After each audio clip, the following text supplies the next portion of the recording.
Hey guys, it's Naya at NWC Counseling, and I come to you guys live every Thursday.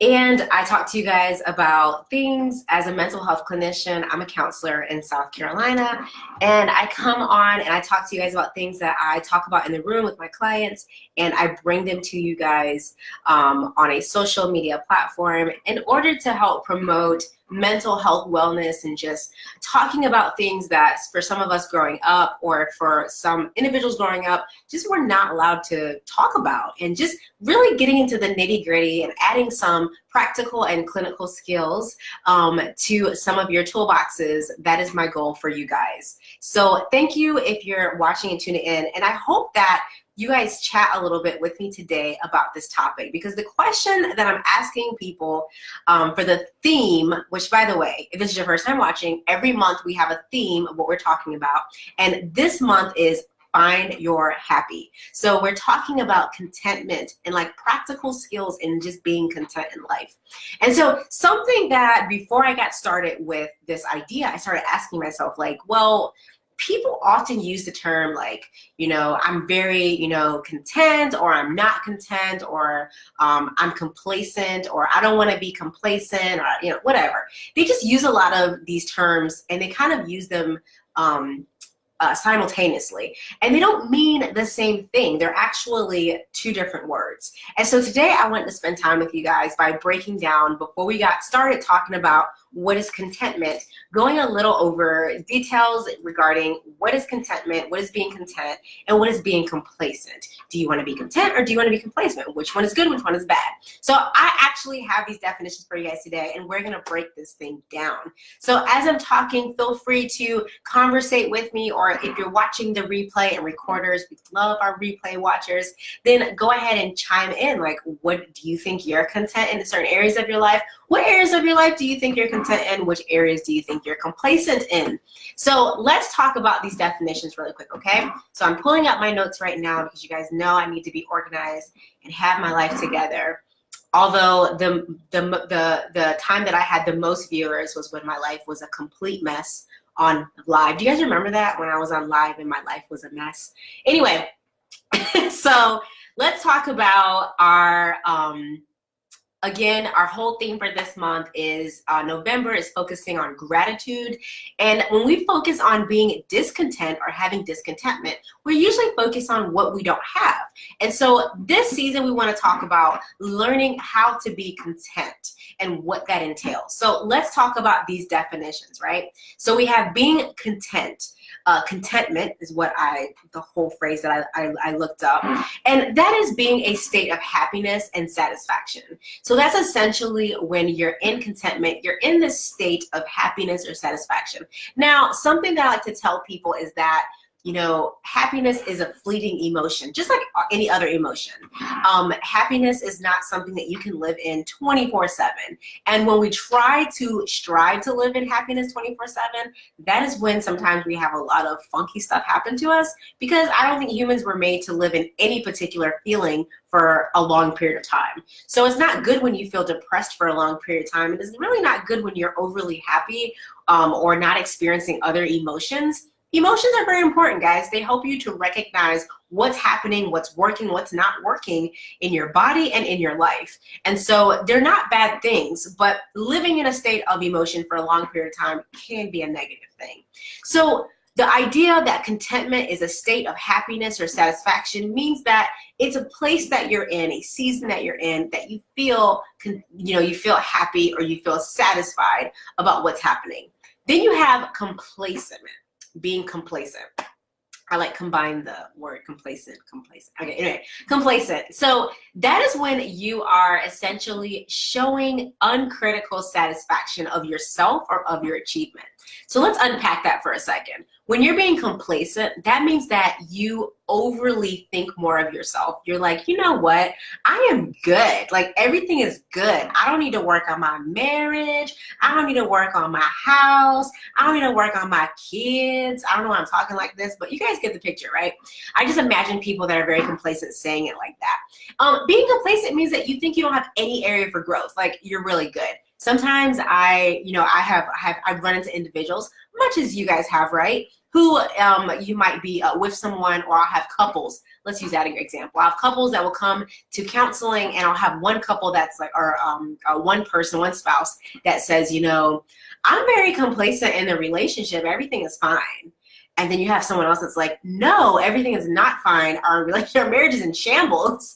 And they can't stand the fact that the other person doesn't want to work towards growth, doesn't want to work towards development. So being complacent means that you don't think you have any more room to grow, and you're just going to stay right there in that space. That's what that is. Contentment is saying that, wow, things are really good. Things are, I'm in a state of, I feel good. I'm happy with things. But it also means that you might still have areas and room for growth. It means that you're not just stuck in that space of saying, oh, I'm done. This is my final area. I'm done with this. So in that, the key difference that I think I want to put across is the word uncritical. And again, that means that you're not seeing areas for improvement if you're having uncritical satisfaction. It means that you're not criticizing some of the things that you're doing or questioning some of the growth and development that you could be making to go at a higher level. Now, when you have contentment, it means that you're open for growth.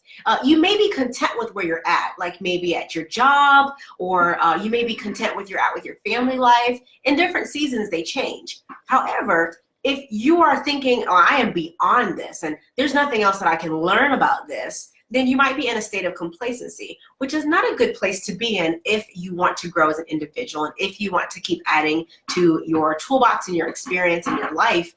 You want to have that contentment in what you have, but you also want to be able to say, I can still grow if I need to. Now, something that I want to add in here, it's not in my notes, but I just want to add it as a little extra thing here, is that also contentment means being okay with not having what you think you need to have. So, scripturally, the Bible talks about Paul and how he wrote about his famous line about, as far as having what he needs. Whether he doesn't have enough, he's content, and whether he has abundance, he's content. And I think that's a great way, too, for us to think about being content, is having enough. And we're going to talk about that, not this week, but we're going to go into details about what are some of the barriers to being content. And one of those is like not having enough and that scarcity mindset. So we're going to talk about that next week, guys. But going back to that, some questions you want to ask yourself, okay? So if you're wondering, am I content or am I complacent? Ask yourself these questions. Do I have goals in my life that I'm actively working towards? Or do I think I'm done with moving forward, Am I done with moving forward in my marriage? Am I done with moving forward in my career, in my finances, with my family, and etc.? You want to ask yourself, are you happy staying in a space for the next 25 seasons of your life? And if you're going to say yes, chances are you've grown complacent in an area. And chances are you may have some areas that you do need to grow in. And so that's really important for us to think about as human beings, is growing and continuing to grow ourselves in our journeys. So I hope this has been helpful for you guys. We just wanted to spend the first week breaking down what contentment was and what the difference between being complacent, because throughout this series I'm going to be talking a lot about contentment, and I do not want anyone to be confused about complacency. So again, thank you guys for watching. I hope this has been helpful. Send me some messages or chat with me a little bit about the conversation if you'd like to. I'm looking forward to hearing what you guys have to say. Again, we're going over contentment. For next week, we're talking about our barriers, and I've got some other interesting things that we're going to talk about for the remaining part of the month. I do want to add to let you guys know that we have some things that are happening at our practice. I will be launching, not really launching because it's already out, but our e-course is starting a new cohort. So we've done 2 cycles. This will be our 3rd cycle. So the wifey material will be starting again.